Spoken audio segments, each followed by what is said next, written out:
Punjab police के पूर्व IG Amar Singh Chahal के अटेम्प्टेड सुसाइड ने एक बार फिर फोकस लाया है साइबर फ्रॉड पर। बात करते हैं इस मोडस ऑपरेंडी में जहां पे बिल्कुल लो अवेयरनेस या रिपोर्टिंग होती है, सोफिस्टिकेटेड क्रॉस बॉर्डर सिंडिकेट्स हैं, आर्टिफिशियल इंटेलिजेंस की एस्केलेशन है जो कि स्कैम्स को बहुत मुश्किल बनाता है डिटेक्ट करना।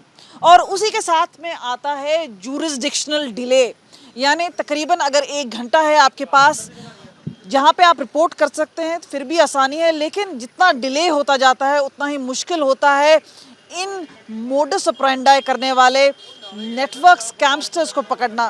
कई तो उनमें से ऐसे हैं जो कि खुद अपने आप को पुलिस वाले या सीबीआई बताते हैं।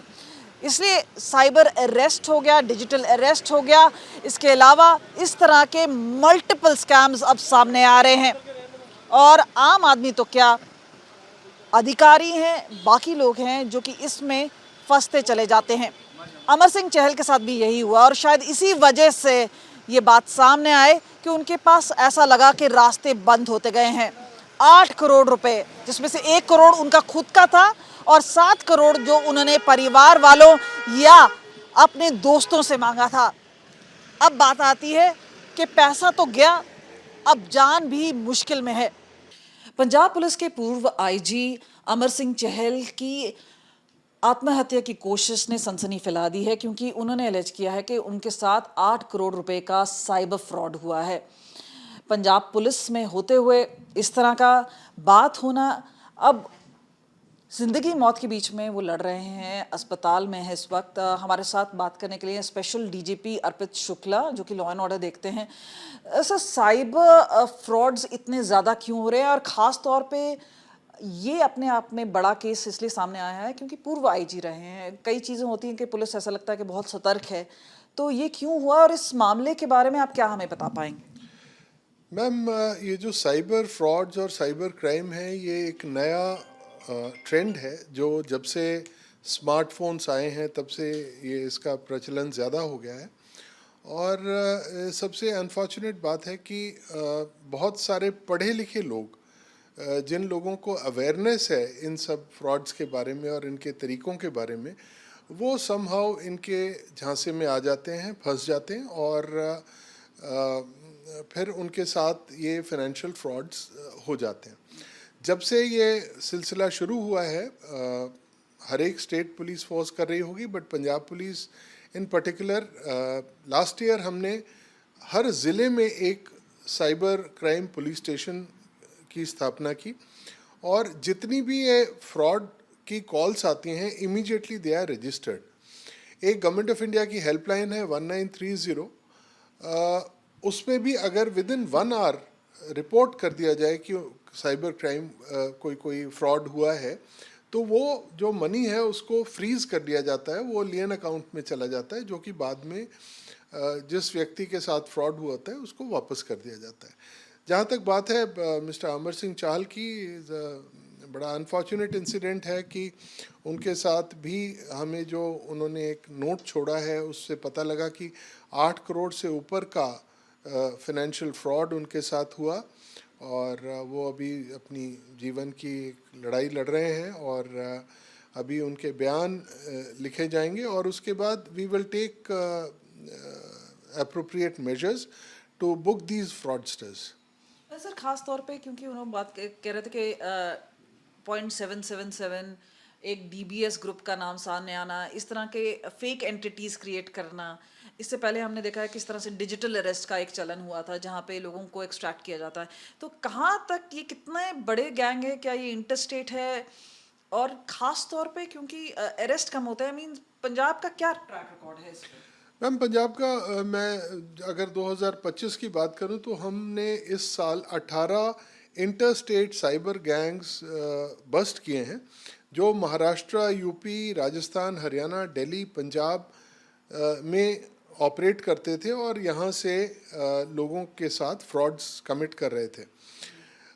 हमने कई डिजिटल अरेस्ट किए हैं, इन्वेस्टमेंट स्कैम्स ब्रेक किए हैं, बट इतने ज़्यादा स्कैम्स हो रहे हैं कि ये हमारी सक्सेस जो है ये अभी बहुत छोटी परसेंटेज है।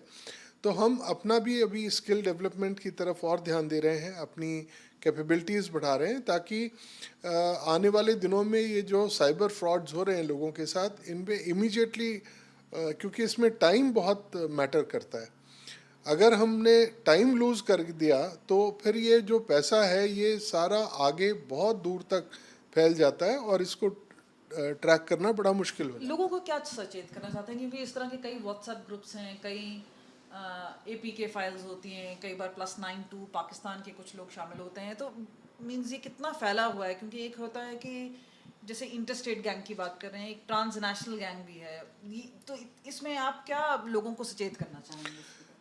मैं एक बेसिक आपको लोगों को बताना चाहूँगा कि ग्रीड से दूर रहें। ये सब लालच देके आपको फंसाते हैं और मनी मल्टीप्लाई करने के चक्कर में और जल्दी पैसा बनाने के चक्कर में लोगों को फंसा लिया जाता है, नंबर 1। नंबर 2, बहुत सारे जो खातों से पैसे निकल जाते हैं बैंक अकाउंट से, ओटीपी का एक बहुत बड़ा फ्रॉड चल रहा है। वो किसी न किसी बहाने से आपके ओटीपी आपसे ले लेते हैं और उसके बाद आपके साथ फ्रॉड हो जाता है।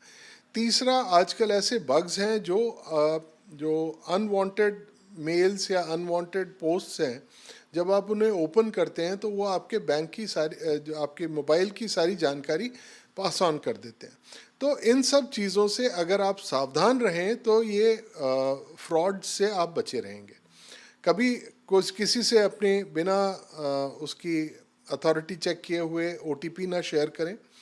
जो ये लालच दे के मनी मल्टीप्लायर स्कीम्स हैं, इनसे दूर रहें और जहाँ भी पैसा इन्वेस्ट करना है वो प्रॉपर वेरिफिकेशन के बाद वहाँ पैसा इन्वेस्ट करें।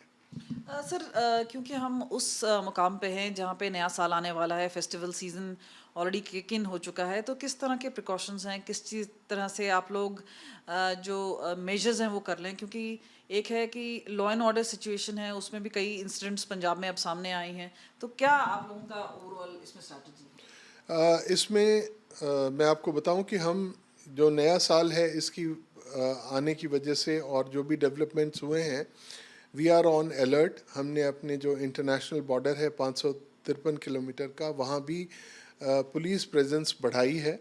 बीएसएफ के साथ मिलके हम जॉइंट एक्सरसाइजेस कर रहे हैं ताकि कोई भी बॉर्डर के पार से जो ड्रग्स या वेपन की स्मगलिंग है उसको बिल्कुल रोका जा सके। इसके अलावा जहाँ जहाँ फेस्टिवल सीज़न है, क्रिसमस आगे आ रहा है, न्यू ईयर आ रहा है, अभी फतेहगढ़ साहब में जोड़ मेल है, इन सब फेस्टिवल्स के और इन सब समागमों के मद्देनज़र हमने रेड अलर्ट पंजाब में किया हुआ है। इंटेंसिव चेकिंग चल रही है और जो हमारे हॉटस्पॉट्स हैं वहाँ रेड्स किए जा रहे हैं। So we are on alert. लोगों से मैं ये सिर्फ कहूँगा कि अगर आपको कोई भी शक्की चीज़ लगती है या कोई इन्फॉर्मेशन आती है तो वो पुलिस के साथ ज़रूर शेयर करें ताकि हम इमीडिएट एक्शन लेके आपकी अच्छे से सेवा कर सकें। Special DGP law and order Arpit Shukla जो कि हमसे सीधा बात कर रहे थे। कैमरा पर्सन गुंजीत के साथ कमलजीत संधू, चंडीगढ़, आज तक।